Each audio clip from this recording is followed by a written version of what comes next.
নমস্কার বন্ধুরা, সবাইকে শুভ শারদিয়া।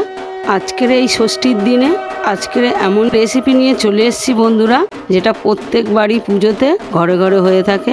এই রেসিপিটা যে এতটাই সহজ, তোমরা যে কেউ খুব সহজেই বাড়িতে বানিয়ে ফেলতে পারবে। রেসিপিটা বানানোর জন্য সবার প্রথমে একটা ফুলকপি ও আলু কেটে নিচ্ছি। আগের থেকে একটু পরিমাণ মতো কাবলি ছোলা ভিজিয়ে রেখেছিলাম।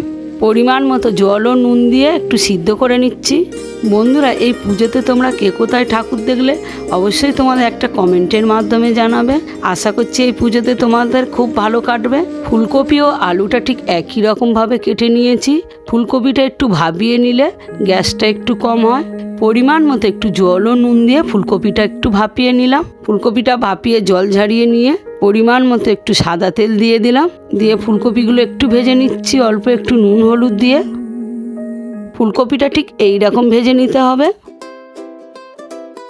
ওই ফুলকপি ভাজা তেলটার মধ্যে একটা শুকনো লঙ্কা, অল্প একটু গোটা জিরে, অল্প একটু গোটা গরম মশলা, দারচিনি, এলাচ, লবঙ্গ, সাথে দুটো তেজপাতা, কেটে রাখা আলুটা দিয়ে দিলাম। দিয়ে একসাথে করে একটু ভাজা ভাজা করে নিচ্ছি। আলুটা ঠিক যখন এই রকম ভাজা হয়ে আসবে, সিদ্ধ করে রাখা কাবলি ছোলাটা দিয়ে দিলাম। দিয়ে একসাথে করে আরও একটু ভাজা করে নিচ্ছি। ভেজে রাখা ফুলকপিটা দিয়ে দিলাম। দিয়ে আরও একসাথে করে একটু ভেজে নিলাম। হাফ টেবিল চামচ আদা বাটা দিয়ে দিলাম। দিয়ে একসাথে করে একটু ভালো করে মিশিয়ে নিচ্ছি। একটা টমেটো কষে রেখেছিলাম দিয়ে দিলাম। দিয়ে আরও একসাথে করে একটু কষিয়ে নিচ্ছি। সব কিছু ভালোভাবে মিশে গেলে মশলাগুলো দিয়ে দিচ্ছি। হাফ টেবিল চামচ ধনে গুঁড়ো, হাফ টেবিল চামচ হলুদ গুঁড়ো, পরিমাণ মতো একটু জিরের গুঁড়ো ও লঙ্কা গুঁড়ো দিয়ে দিলাম। সামান্য একটু চিনি দিয়ে দিলাম এই রেসিপির রং ও স্বাদটা হওয়ার জন্য। দিয়ে একসাথে করে একটু কষিয়ে নিচ্ছি। বন্ধুরা, এই সময় গ্যাসটাকে একটু লো ফ্লেমে রাখবে, তা নাহলে পুড়ে যেতে পারে মশলাটা। পরিমাণ মতো একটু গরম জল দিয়ে দিলাম। দিয়ে গ্যাসটাকে একটু লো ফ্লেমে রেখে কিছুক্ষণের জন্য একটু কুক করে নিচ্ছি। কিছুক্ষণ পরে রেসিপিটা প্রায় হয়ে এসছে।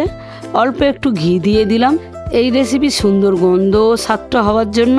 সাথে একটু ফুলকো ফুলকো লুচি ভেজে নিচ্ছি ও একটু গোবিন্দভোগ চালের খিচুড়ি করে নিয়েছি। খিচুড়ি ও লুচির রেসিপির লিঙ্ক নিচে দেওয়া রয়েছে, অবশ্যই এই ভিডিওটি শেষে দেখো। সাথে একটু ফুলকো ফুলকো লুচি ভেজে নিচ্ছি ও একটু গোবিন্দভোগ চালের খিচুড়ি করে নিয়েছি। খিচুড়ি ও লুচির রেসিপির লিঙ্ক নিচে দেওয়া রয়েছে, অবশ্যই এই ভিডিওটি শেষে দেখো। তোমরা যদি মিনু কিচেন চ্যানেলে নতুন হয়ে থাকো, অবশ্যই আমাদের চ্যানেলটাকে সাবস্ক্রাইব করে আমাদের পাশে থেকো। দেখা হচ্ছে নতুন কোনো রেসিপিতে। তোমরা সবাই ভালো থেকো, সুস্থ থেকো।